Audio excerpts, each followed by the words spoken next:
Biggest target? Kids under 5. Kids have 5 times the financial risk over an adult. Overall, the identity theft areas, 51 times greater. It's considered to be the newest form of child abuse. Child identity theft, according to the 2014 reports, had a 35% increase. The young and even the unborn are being affected. Baby identity theft, a predictable number that allows the theft before the birth. How can this be? Check out this news report and see for yourself. This morning on Today Investigates, the new twist on an old crime, identity thieves now targeting babies. NBC's Jeff Lawson is here with information parents really need to know. Jeff, good morning. Yeah, this is an important one, Ann. Good morning to you. I know your kids are in high school now, and so they're a little older for this, but for a lot of us younger parents, the question you have to ask yourself, when was the last time you checked your child's credit report? I know I haven't. I have 2 little girls. And the crooks know it. Now they're so advanced, they can actually steal your baby's social security number before they're even born, racking up millions in debt. This morning, we track down the alleged thieves and show you exactly how they do it. Egan is only 2 years old, but already owes thousands in credit card debt and has declared bankruptcy. You think this must be a joke, and then you realize, no, this is actually incredibly serious. 9-year-old Riley is in default on utility bills. Her social was stolen 11 years before she was even born. As a mother, I was shocked and angry and violated. Katie was only 3 years old when crooks stole her identity. Now, as a teenager, her credit report shows over $750,000 in debt, all at the hands of ID thieves. A scary thought for a young girl. I mean that because it is illegal, they should be in jail. But they're not. In fact, we found 2 men using her identity, living free. How did you get her social security number? You don't want to talk? This guy works at an auto body shop just miles from Katie's house, and we tracked another one. According to the credit bureau, you're an identity thief. Working at a local 99-cent store, a leading credit bureau says both these men stole Katie's social security number to take out mortgages and auto loans. It's not fair. But they're still out there. Mm-hmm. Our Today investigation discovered thousands of young victims. Why are babies' identities in particular so attractive to these thieves? It's a blank check for these criminals. The child doesn't realize that they have a problem until they start using their credit. And that may not happen until your child is 18, applying for their first loan or credit card, giving thieves free rein with their identities for years. Never in my wildest dreams had I thought to run a credit check on my son, and what parent would run a credit check on their child? He's in diapers, he's crawling. Stealing their socials is easier than you think. That number is actually a code. The first 3 digits stand for the state it was issued in. The last 6 digits stand for the approximate date it was issued, a clue to the person's birthday. Now, using simple software, crooks can actually predict kids' numbers, meaning when your newborn gets their number at the hospital, it may already be stolen, which is exactly what happened to Riley. Her mom discovered it years later by chance on a family credit check. The government gave me a bum number that obviously they hadn't cleared. It's a financial birth defect, and the parents aren't warned.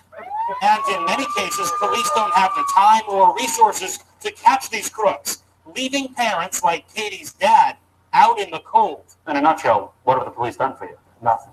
It's almost like they don't want to be bothered. They don't want to be bothered, but we found 2 of the suspects. Pretty easily.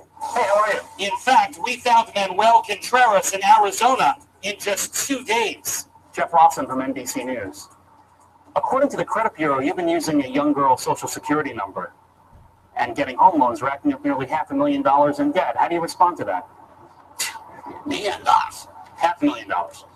Have you been using a young girl's social security number and passing it off as your own? I don't understand.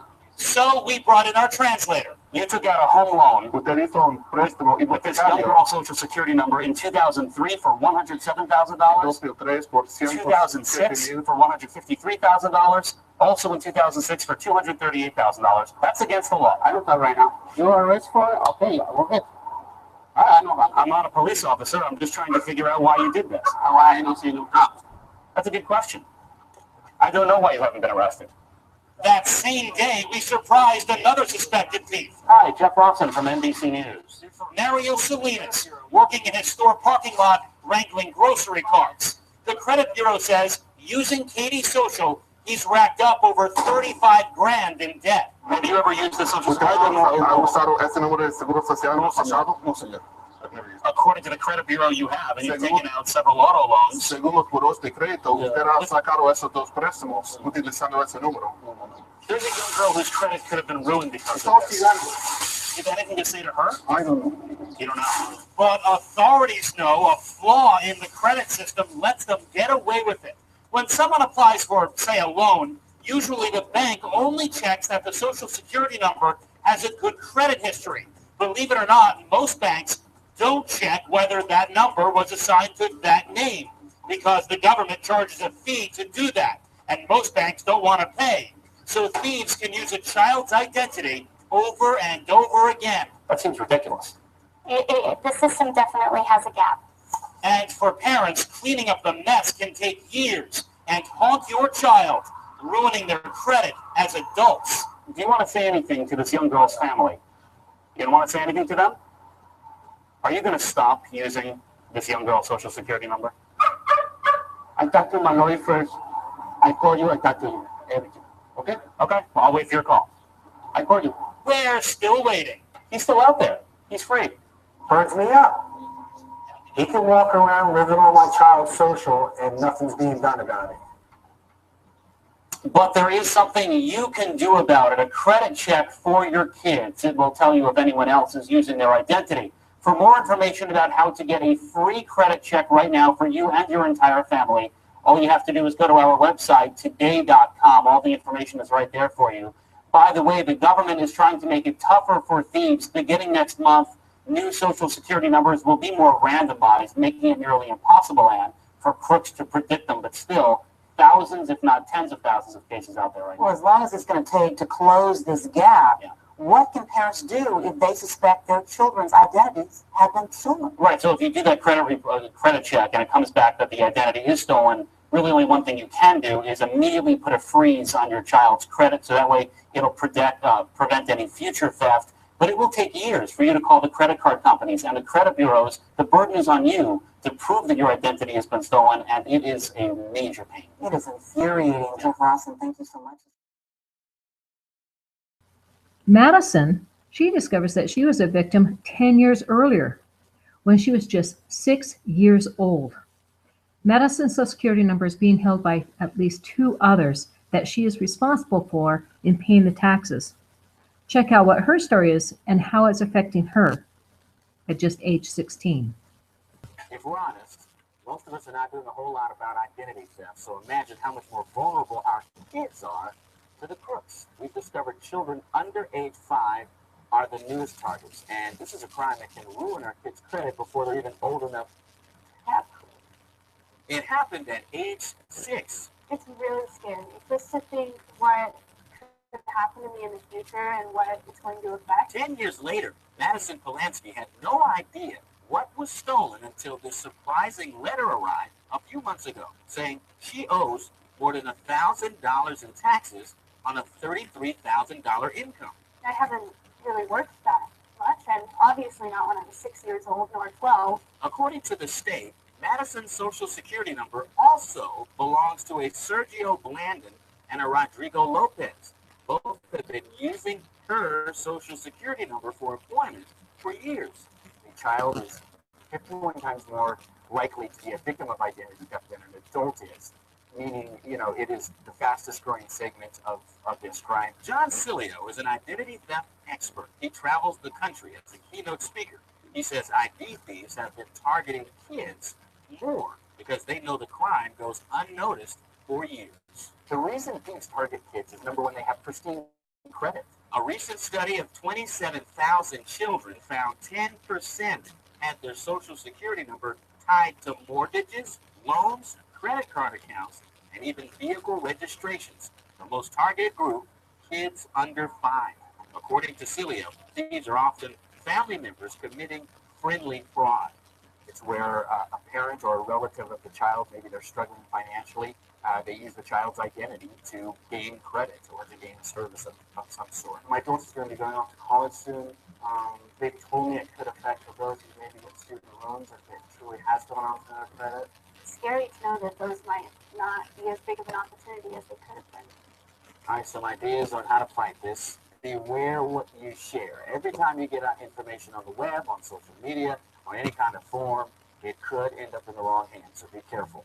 Also, focus on prevention. Our expert says it's a good idea to sign up for one of those ID theft monitoring services. Those can help with prevention and recover a victim's credit.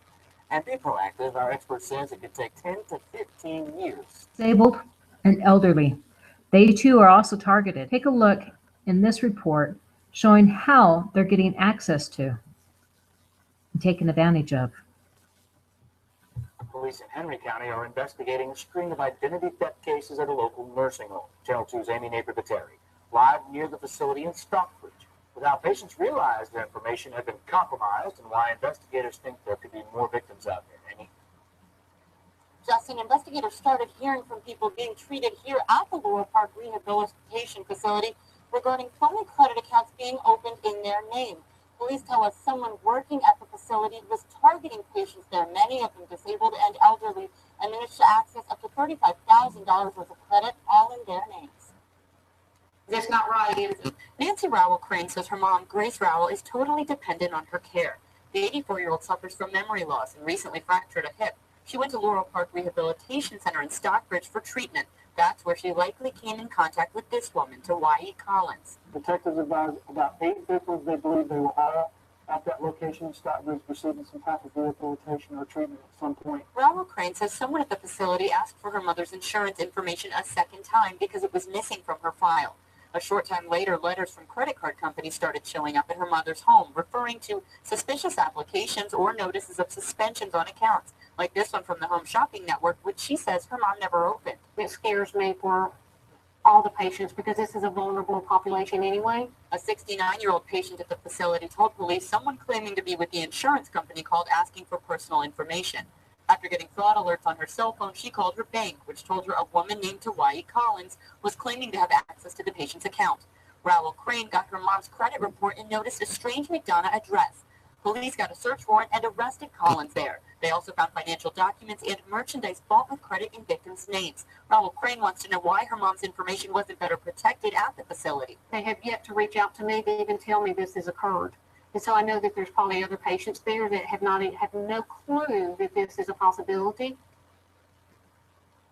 We reached out to Laurel Park as well as their corporate management today, but an administrator told me they could not comment on this.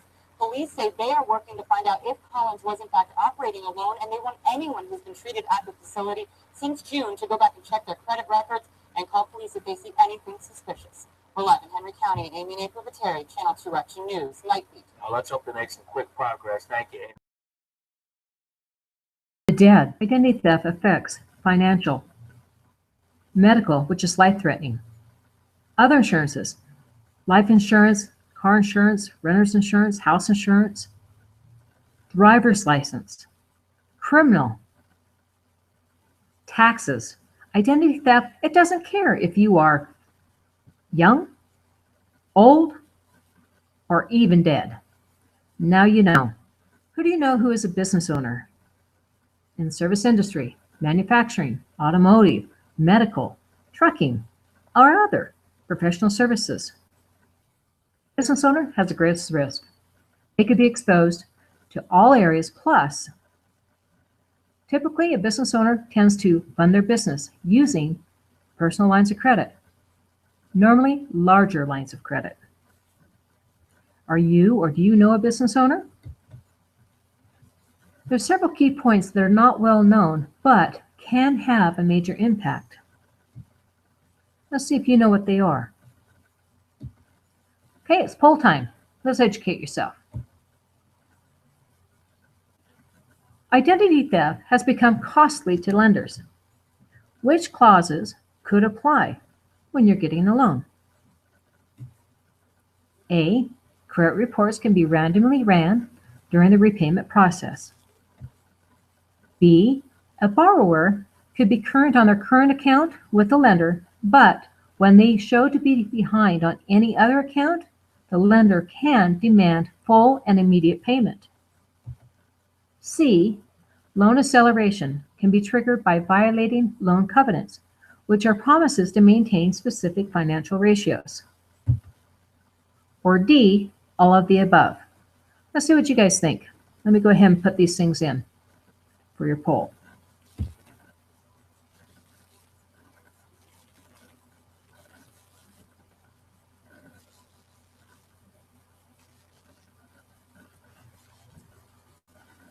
Okay, and the answers are in. There you go. Correct answer, D, all of the above. All three could apply. Now, how do they relate, the FICO score and identity theft? Okay, it's poll time again. Let's educate yourself. FICO score and identity theft. What things can a FICO score affect? A, interest rate. B, ability to rent. C, ability to get a job. Or D, all the above. Okay, so let me go ahead and get those poll questions set up.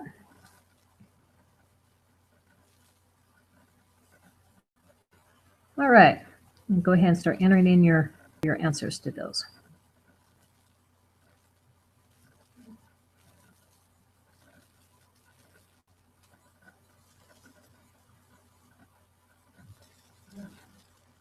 Okay, and we've got the answers. This is what you're thinking they are. What things can a FICO score affect? The correct answer is A, the interest rate. B, the ability to rent.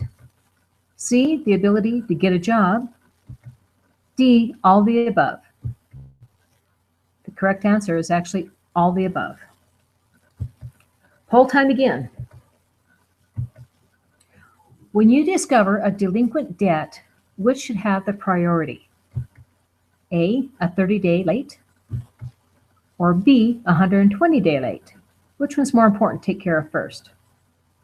Let me go ahead and set the questions up.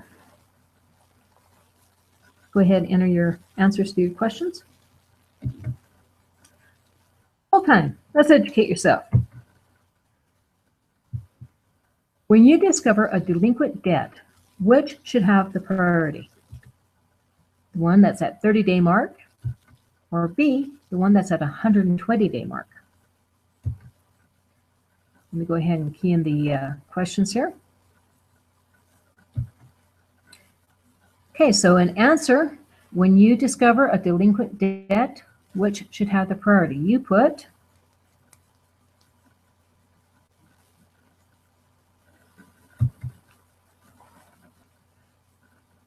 personal finance expert Susie Orman explains how to raise your FICO score by paying your newest bills first.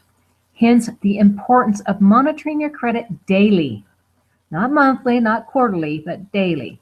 Allows you to take action fast and minimize the damage. So, in the answer to that question, the correct answer is 30 days has the priority. She said after it hits past the 30-day mark, going into 45 and onward, she said the damage had already been done. So it's much better to take care of, like, say, if you have even one bill or two bills that just hit the 30-day and you have one at the 120-day, take care of the first two new bills first, because that's the one that's going to have the greatest impact on your FICO score. All right?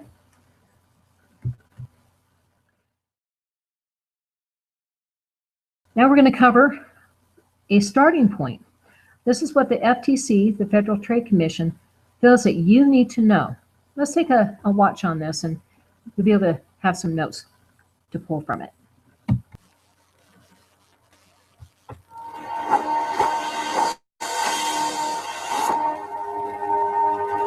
Somebody took it away from me in a blink of an eye. In less than a month, this woman destroyed what I had worked for 15 years.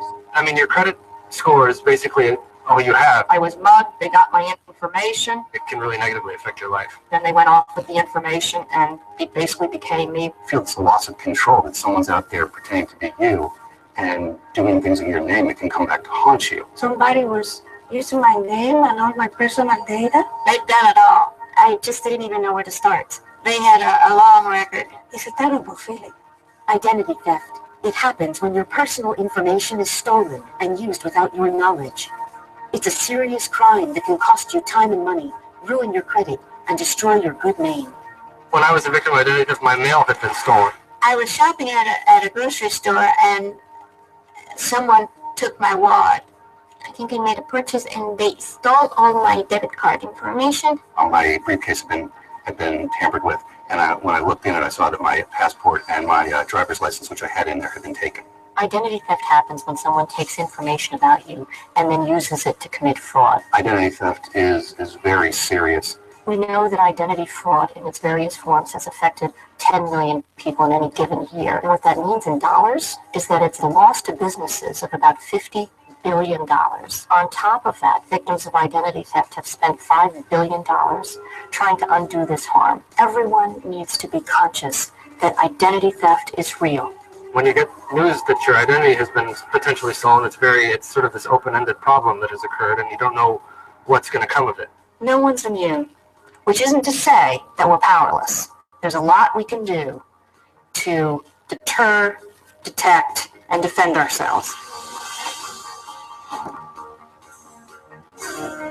My identity was stolen when I was mugged. It is pretty traumatic, especially how it happened to me. They got my information and it happened, and they went off with the information and it basically became me when they went to charging items in stores. Identity thieves can only take advantage of you if you give them information or if they obtain information about you. So what you want to do is take steps to make it less likely that your information falls into the wrong hands. There are many ways that you can do that. And the first is to stop and look in your wallet. What are you carrying around? And if you lose your wallet, are you giving somebody else an opportunity to commit identity theft? So avoid carrying around any identification that has your social security number on it in your wallet, because that can be used very easily and efficiently by identity thieves. They can have your name, they can have your birthday, but if they don't have your social security number, they're not going to get very far.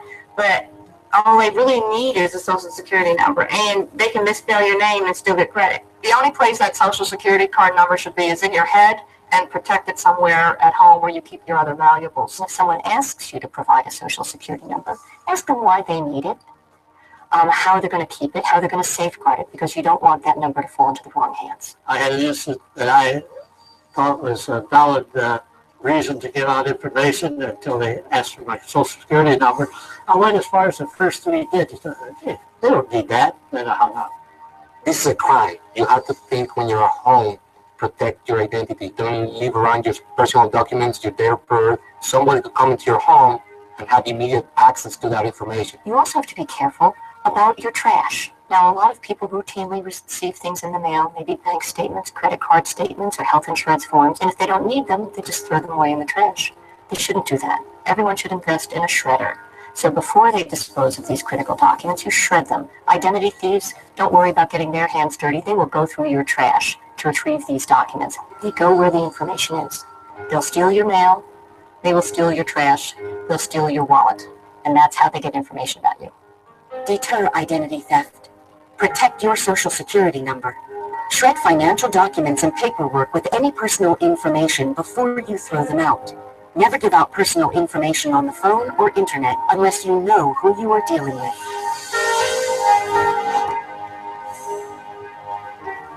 My name is Nicole M. Robinson. The woman who stole my identity, her name is Nicole A. Robinson. She stole my information from the pharmaceutical company that she works for. After this happened, it devastated my financial life. I ordered my credit reports, and I received a credit report in the mail that was 54 pages long. It had over 170 accounts, 140 of them were in collections. It had 42 different names and 65 different addresses on it. Not only was somebody else reaping the benefits of my good credit, I could no longer have access to my own good credit. And I cried. I cried every day for 3 months. On top of the financial and the time that people spend in resolving these issues, It's an emotional burden on victims. My life before the identity theft case was wonderful. In less than a month, this woman destroyed what I had worked for 15 years. She got my life. If an identity thief uses, for example, your social security number and applies for new credit in your name, as opposed to raiding an existing account, there may be no way for you to know about it unless you've checked your credit report and you see that a new account that you didn't even know about has been opened in your name. That's why it's very important to monitor your credit report regularly. Detect identity theft. Check your credit report at annualcreditreport.com. Federal law gives you the right to a free credit report every year from the 3 national consumer reporting companies. Review your financial accounts regularly. Look for charges you did not make.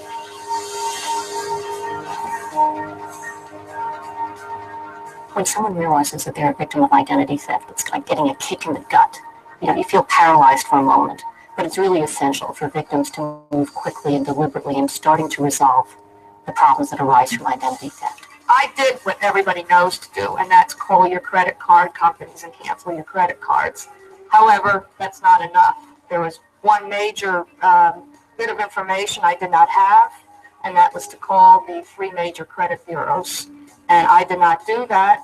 And what happened was this person then went back. She was able to reopen the credit cards that I canceled. She was also able to open new credit cards in my name. If you find you've become a victim of identity theft, the first thing you need to do is contact one of the 3 major credit reporting agencies and have them put a fraud alert on your file. You got to take it seriously. You even suspect it, you got to put fraud alerts on. You got to take the steps to protect yourself.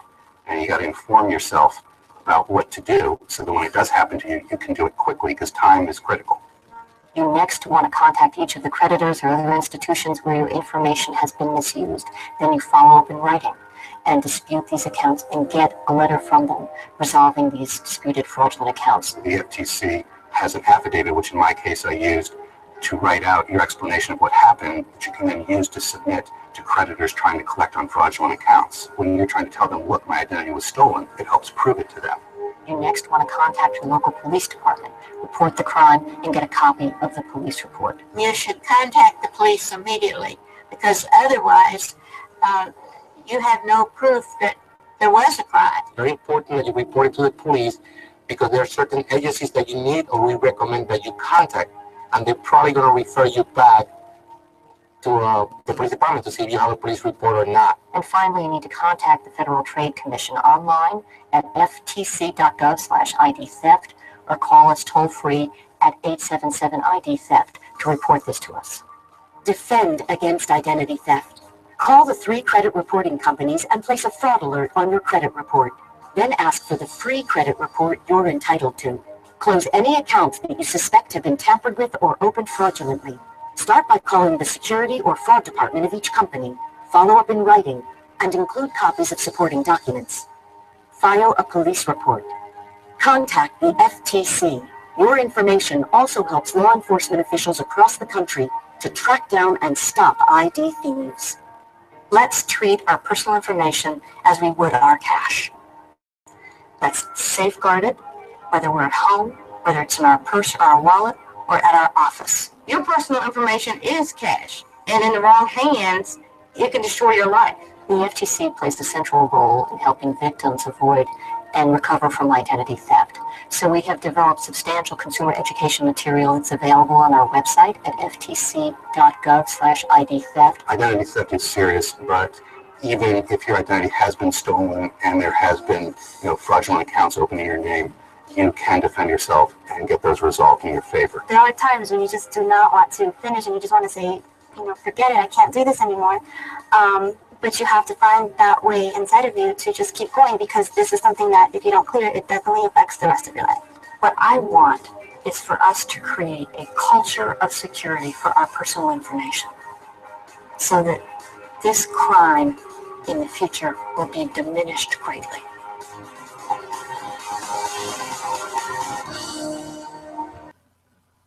So here are some of the key points that they pointed out. The most well-known or common knowledge means of obtaining your information over the years has been by having intercepted mail, That's why you're starting to see more and more mailboxes becoming with a lock and key.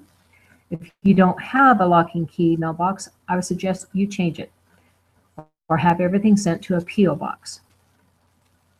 The trash, just because you don't want that junk mail doesn't mean that your identity thief doesn't want that junk mail. They will certainly go through it to find it.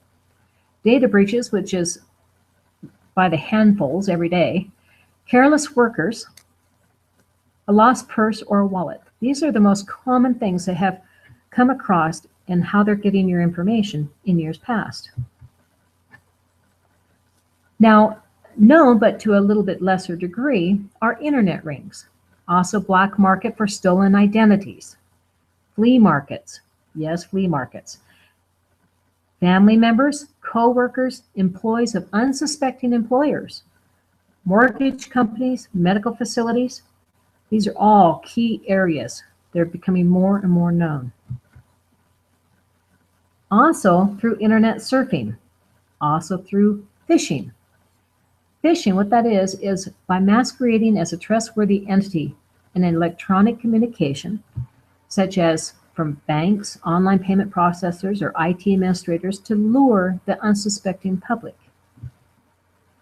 Phishing emails or instant messaging may contain links to websites that are infected with malware that could actually capture your keystrokes and more off your computer.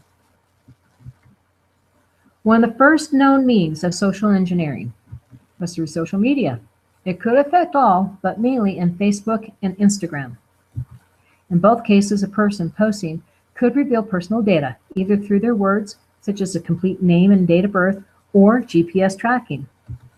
The pictures exact with built-in GPS data, naming the exact locations where a shot was made. Facebook tends to strip this data, but Instagram currently does not do that, and it's just now becoming known. On the social media Instagram ring, this was a major bust, and it was really recent. The biggest factor here is that people were not paying attention. They had pictures of their first checks, which leads to wash checks. And when they use a wash check, sometimes called wash, sometimes called whitewashed, basically you have a real account number, you have a real routing number, you have even a real checking account or check number perhaps, but they have whited out who is paid to. And they're running these through these different banks, getting paid on them, and then disappearing. So this one little area alone of the wash checks is draining bank accounts. It's draining bank accounts across the nation. And this is just now becoming known. Also on the social media, using verbiage found online conversation to sound like a friend. This is the latest in the social engineering that's just becoming known of how they're using this. Let me give you a more in-depth explanation of what I mean. Identity theft speaker and privacy expert John Silos on 60 Minutes gives an excellent explanation. He was the hunted, and now he has become the hunter.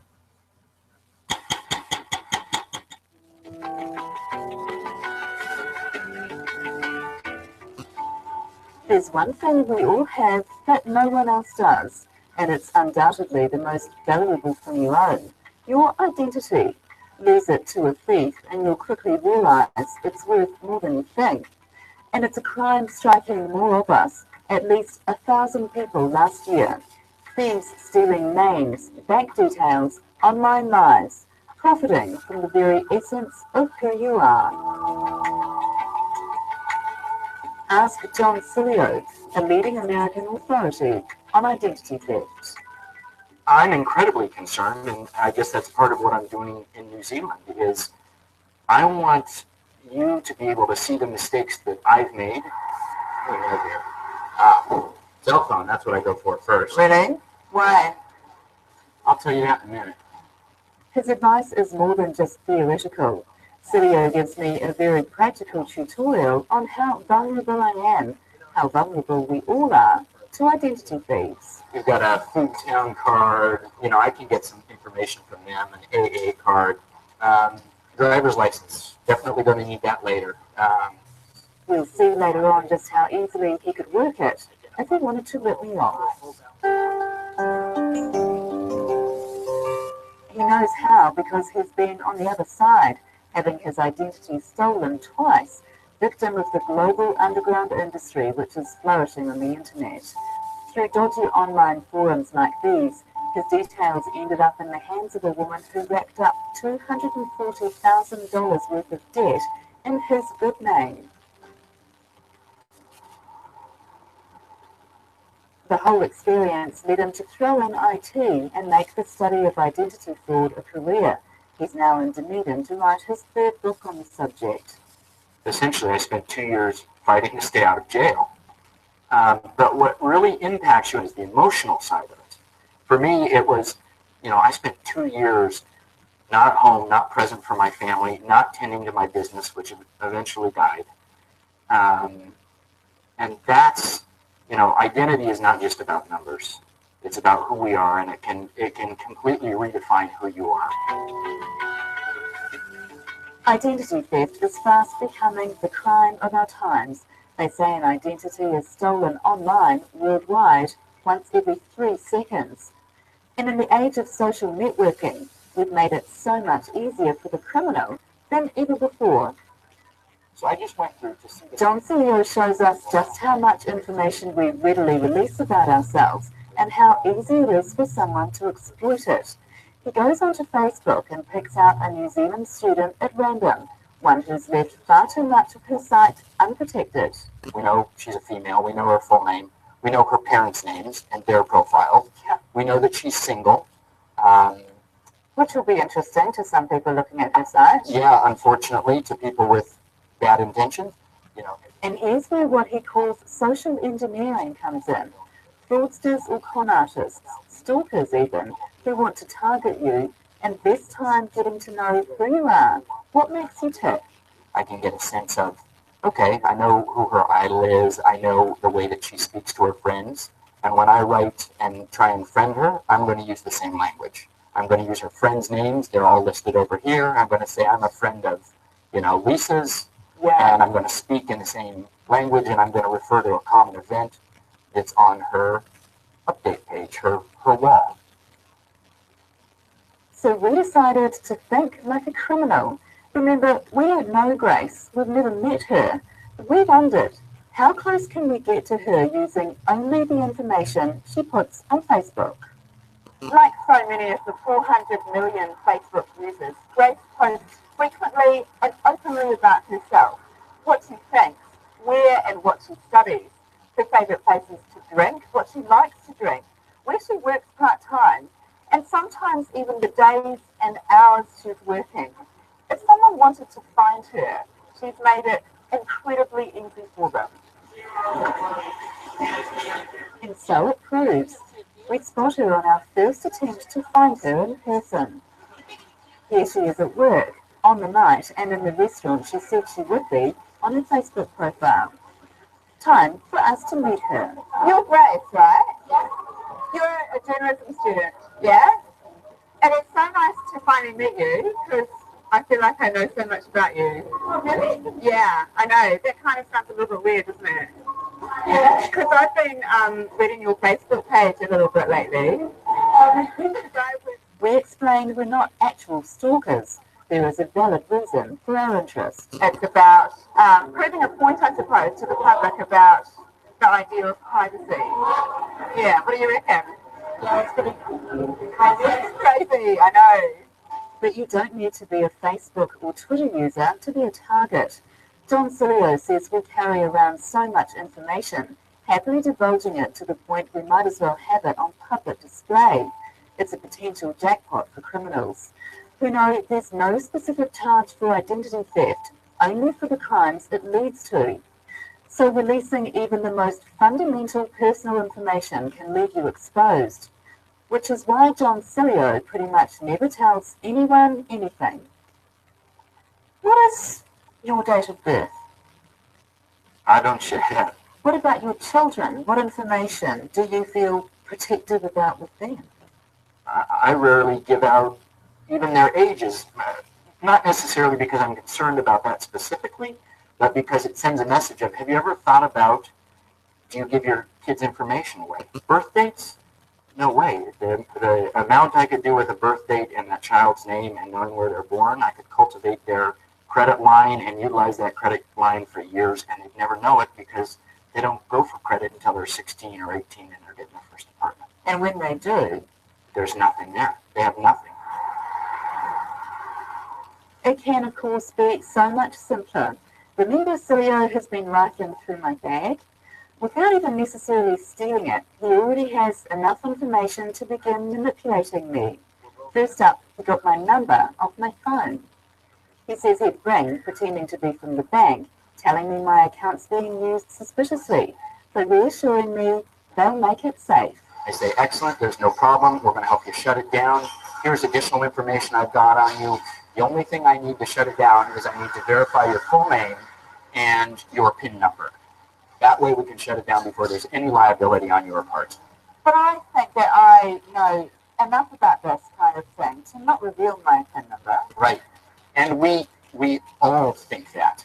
And believe it or not, more than 90% of people who think that they would not give that information away when they're in the heat of the moment and they're being socially engineered, they give it away like that. Because you've said the right things to make me feel like I trust you. Exactly. You're official enough for... And I can build up more trust. I know more about you than the bank, than your specific bank does. Because you've seen what else. Because I've seen everything in your bag. Yeah. So I can really work the situation. Is this a typical woman's handbag, or am I carrying around way too much information about myself? Yes and yes. It is typical. I think the average woman carries, 20 to 30 pieces of identity, and yes, you should be carrying around far less. If he'd taken the easy route and just stolen my wallet, he'd simply go online and max out my credit. Surely he couldn't get away with just going into a shop and buying something with my credit card. Or could he? How you doing? Good. I need a moderate range price Pinot Noir, a Tago. He has the con man's gift of the gab. He's relaxed and chatty. The retailer is put at ease. Your girlfriend's got it. It's cool. Yeah. It can't possibly be that simple. Forging my signature, even though the shop assistant knew it wasn't his card. Do you have a bottle of wine? I do. How did you pay for it? Yours? My credit card. Your credit card. That is astonishing. The first shop we tried. Yeah. Amazing. First one. Yeah. If he ever wanted to switch sides, he could probably make a killing. Instead, the hunted has now become the hunter, sussing out the psyche of identity thieves, so he can warn the rest of us, make us a little more savvy to how we too can fall prey.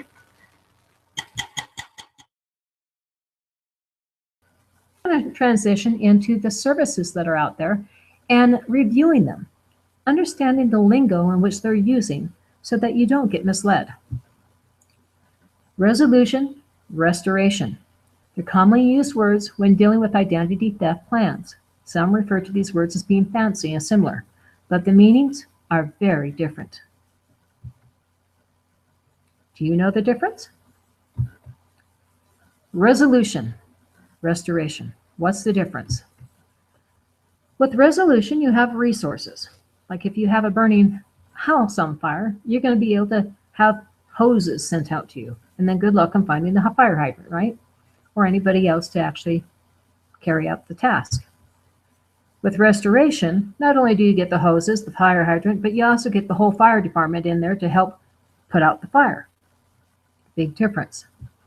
With resolution, you get an FTC book or something similar on a how-to. Wow, you get to do it yourself and follow these instructions. Restoration, you get assigned a competent investigator. With resolution, you're going to get a rap like, oh, that's not in the script. Now what do I do? Oh my gosh. On restoration, we rebuild your life the way it was before the identity theft. So basically, you're not having to face this alone. We're going to send out the crews to put out the fire and the crews to rebuild your life. All right? Resolution, people tend to, their work, is it focused and productive? More than likely not. Restoration, work is focused and productive in keeping the boss and coworkers happy. Resolution, again, faced with building it by yourself. You probably have a few holes in there if you haven't been a carpenter in the past. Restoration, rebuild your life faster. Resolution, how is it affecting your family? Are you constant argument? Does the blame game start to happen? The frustration, the anger? With restoration, you get back to normal faster. Enjoy your family, enjoy your life. Identity theft is stressful enough, so get the right tools. Rebuild your life faster using the right resources.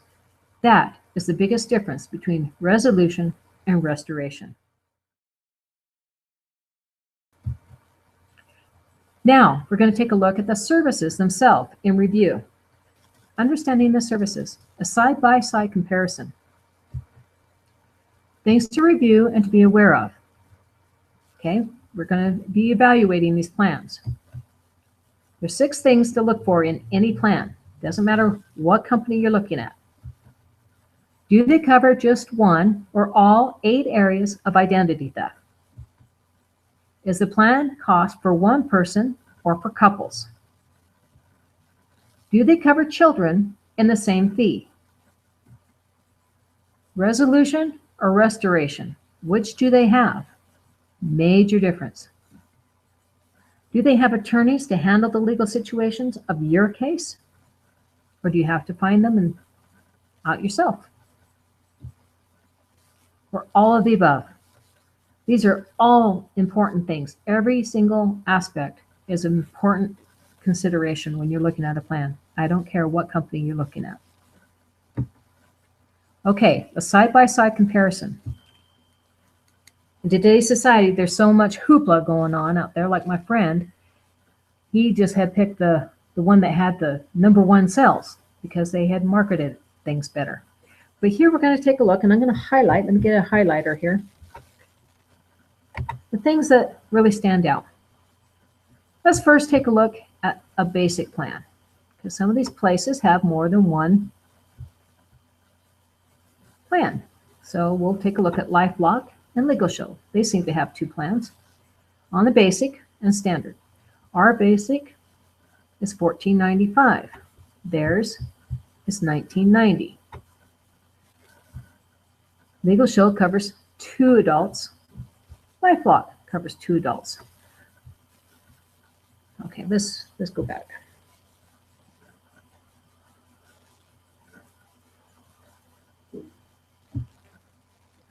Okay, a side-by-side comparison. Nope.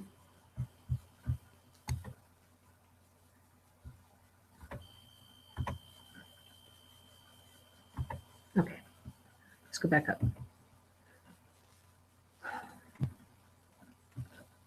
A side-by-side comparison. All right, let's take a look.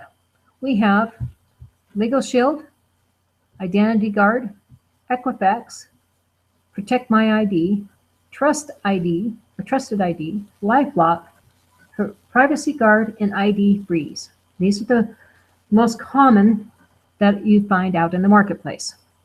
Now let's take a look first of who has more than one plan. Well, we have LegalShield with a basic plan for $14.95.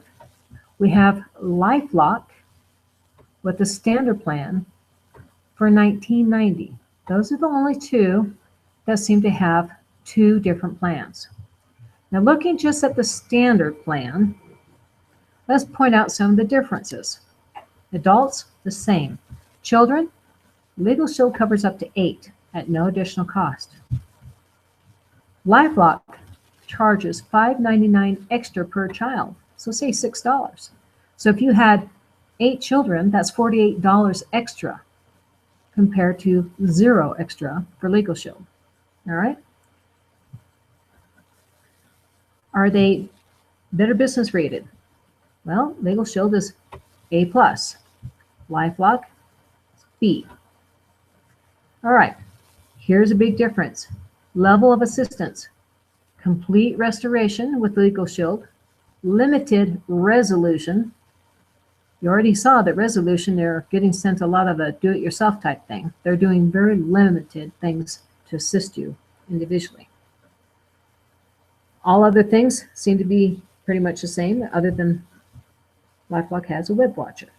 Okay. However, Legal Shield has unlimited consultation on identity theft matters and also access to attorneys, which is an optional thing that you can use for both identity theft and other resources as well.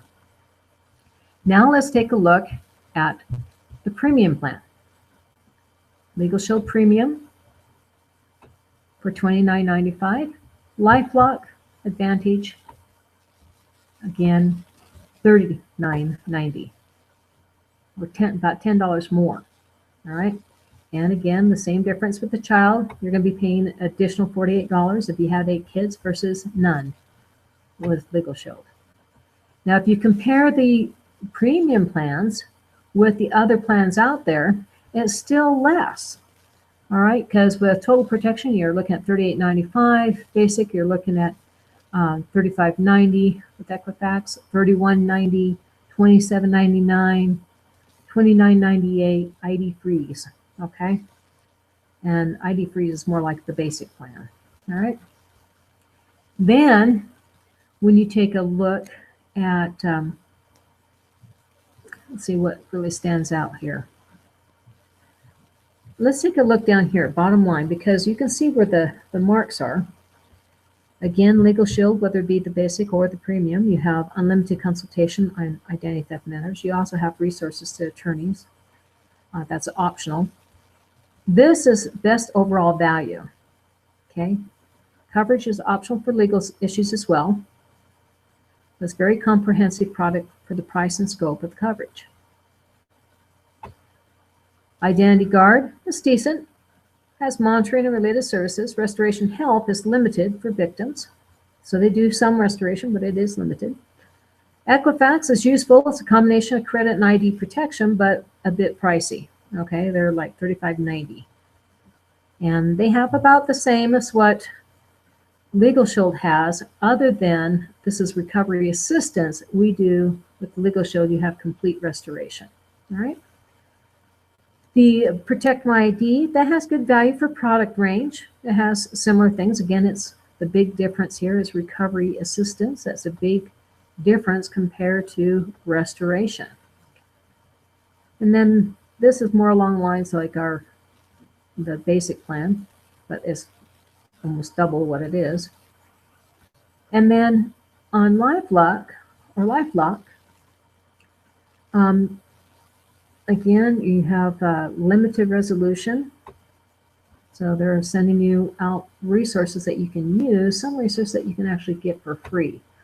All right, like on their credit freezes. They have actually been taken to court by all of the major credit depositories or repositories because they were costing them a mint because they were freezing things just that suspect that there might be identity theft without actually following through. And this is something you can do on your own. You don't need to have somebody else freeze it and charge you for it. Do it yourself if that's what you're going to do. And then you have your Privacy Guard and ID freeze. When you really do a side-by-side comparison, you can see where the real value lies. It's all right through here. And it has the most red check marks saying that they cover things. All right, and also the most important things, complete restoration. So now that you have that, let's take another look. Why you might need an attorney for an identity theft problem. Debt collection companies start harassing you by phone, at home, and at work. You're being sued for a debt you didn't create. This is really popular because if it's a credit card, depending on the credit card company that is affected, you may have anywhere from 30 days to maybe 60 days to dispute that claim. Now, how are you going to dispute something if it's something that you didn't even know existed, but you're still going to be responsible for it? All right. And for some things, like if it's a debit card, maybe somebody's opened up a bank account in your name and then went haywire on the debit cards. If you don't have, like, depending on the company, anywhere from 24 to 48 hours, you're just out that money and you are going to be responsible to pay it. Credit bureaus won't remove negative items the thieves created from your credit report. 4. IRS is suing you for not paying taxes on income a thief made at multiple 1099 jobs. 5. Law enforcement is arresting you for a missed DUI court date or unpaid speeding tickets in another state where you have not been. 6. You've received a foreclosure notice on a property that you don't own, or at least that you are aware of owning. You lose your job when a background check wrongly shows that you were arrested for prostitution, pornography, or you are a sex offender. 9. You're accused of writing bad checks all over town. 10. A bank refuses to replace money in your account, claiming that you were responsible for not safeguarding your own checking information well enough. This is more common than you would think. 11. You find out that someone filed a bogus tax return before you got yours filed electronically, and the IRS isn't responding to your inquiries. 12. Someone has used your health insurance, tested positive for HIV, and now is on your health records. No one will talk to you about changing your medical info, and your life and health insurance have canceled over it. Someone is using fake ID with your info, committed a felony crime, and you are being arrested for during a routine traffic stop, such as for drug trafficking or anything like that. These are all areas that you could utilize an attorney. In fact, over 50% of the identity theft issues require the use of an attorney. These are the most common areas for that particular purpose. The Silent Crime. What you need to know about identity theft is by Michael McCoy and another gentleman that had a PhD. They were actually out of a university. This is back a few years ago. And is the first company, or it was the first time that a grant actually endorsed a particular company, because they did these side-by-side comparisons in all areas of identity theft. You can find who they talked about on page 72. I'll give you a hint. It's Legal Shield. Mr. McCoy, primary author, is a true identity theft expert, and he gives the reader straight talk about horrific crime affecting not only the country, but the entire world. The book came out of a $50,000 grant in the study of identity theft. It is unheard of a university study to endorse a particular service, but in their review, they discovered who was a true leader in helping with identity theft in all of its form. You can see the side-by-side comparison that they did in all forms of identity theft, and it was on page 72. And I'll give you a hint. It was Legal Shield and Kroll. A customizable solution. Legal Shield plans offer legal and identity theft monitoring and restoration. Over 50% of the identity theft issues requires the use of an attorney. Legal help with everyday issues for the same price or less than other plans addressing only certain types of identity theft issues. A customizable solution. Legal Shield allows you to mix and match the plans, from the basic legal and basic identity theft to the extended trial and home-based business supplements. You even have the ability to include the premium identity theft plan as well. Check it out. Check out its flexible options. Customize your plan today. Here, let me fix that website. Whoops. Start. Go down to that page. Let's see, where's it at? It's right there.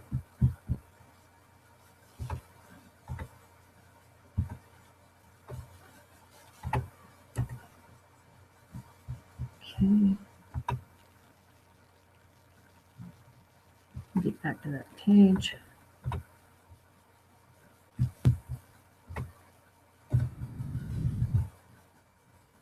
Good job.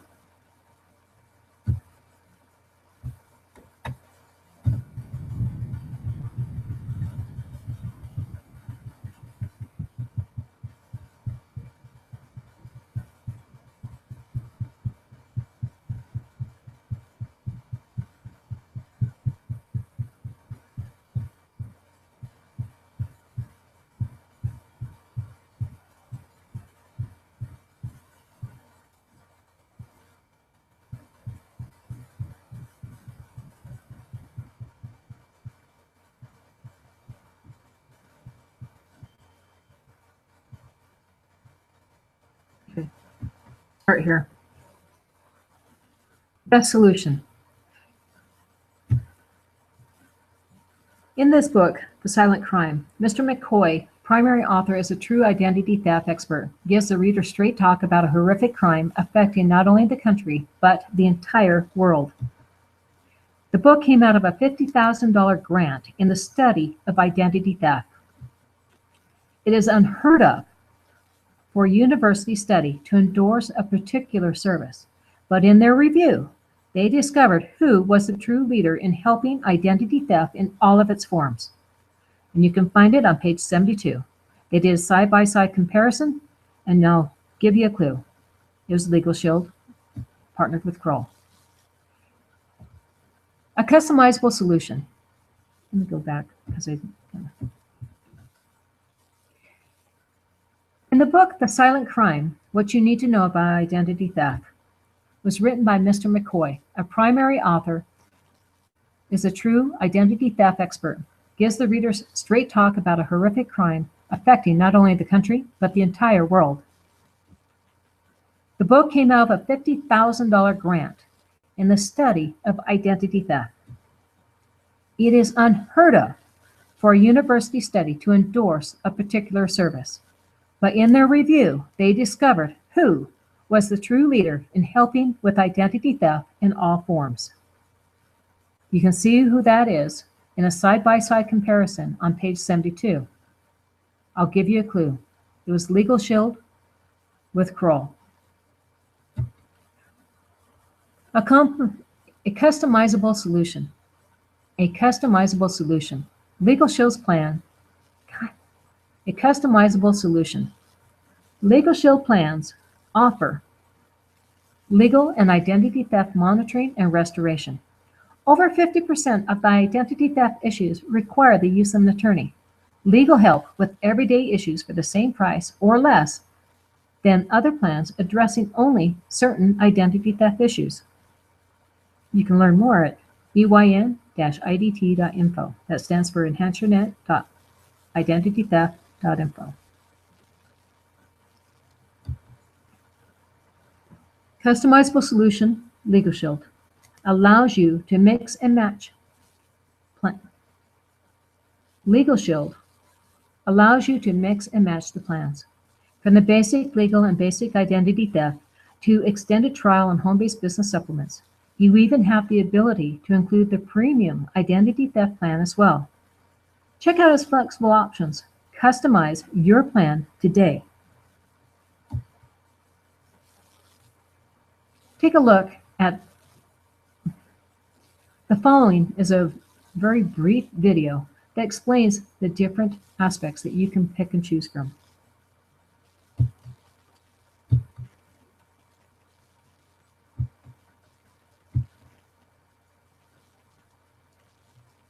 In recap, it is a program that monitors daily identity theft restoration, backed with legal representation nationwide, frivolous lawsuit protection, tax audit assistance, covers the entire immediate family, never married dependent children of the member or member spouse who are under age 26, living at home, or a full-time college student, children under the age of 18 for whom the member, children under age 18, for whom the member or member spouse is a legal guardian, any dependent child, regardless of age, who is incapable of sustaining employment because of mental or physical disability. The smart people's choice, because over 50% of identity theft is reported require the use of an attorney. It offers 24-hour emergency attorney access, unlimited consultation for any personal issue, nationwide network attorneys, ABBV rated attorneys, and so much more to offer. You can check it all out at www.eyn-idt.info. By now, you are informed. By now, you have the ammunition, and by now, you could and should arm yourself against identity theft. Peace of mind. It's what it's all about. Again, check out www.eyn-idt.info.plan for more details. Suzette Coyman is on your side. Thank you so much for attending the webinar. Identity theft could kill you. I'll email you a summary of the FTC key points to get you started. A comparison charts of the identity theft services that are out there that we covered. A summary snapshot of your needed legal services that we covered.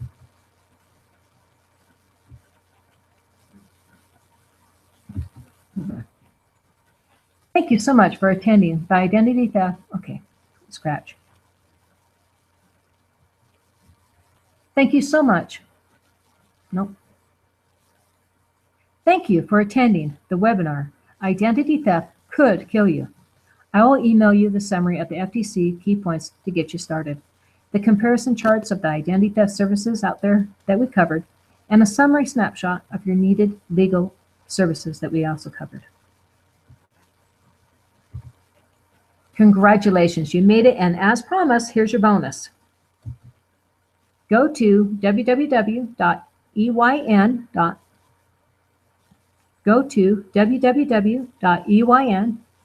that's abbreviated for Enhance Your Net dash IDT, that's abbreviated for Identity Theft, .info/bonus. To gain access, enter the code EYN-IDT-SAFE. It is case sensitive, so make sure that you write it down correctly. To gain access, enter the code EYN-IDT-SAFE. Everything's capitalized except for the last word. And then it's capital S, A-V, or AF. To gain access, enter the code, and it is case sensitive, EYN-IDT-S, then lowercase AFE for safe.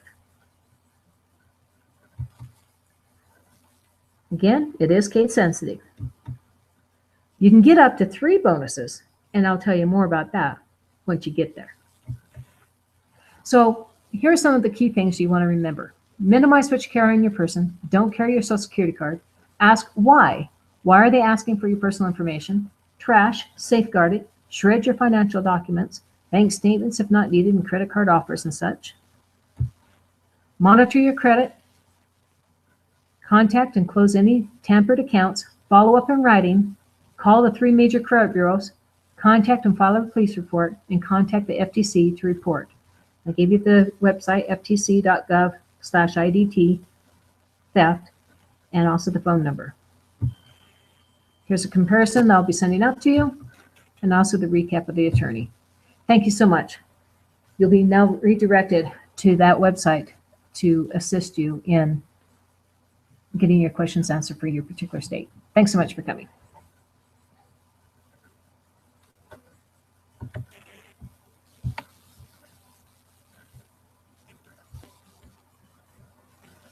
Let's see.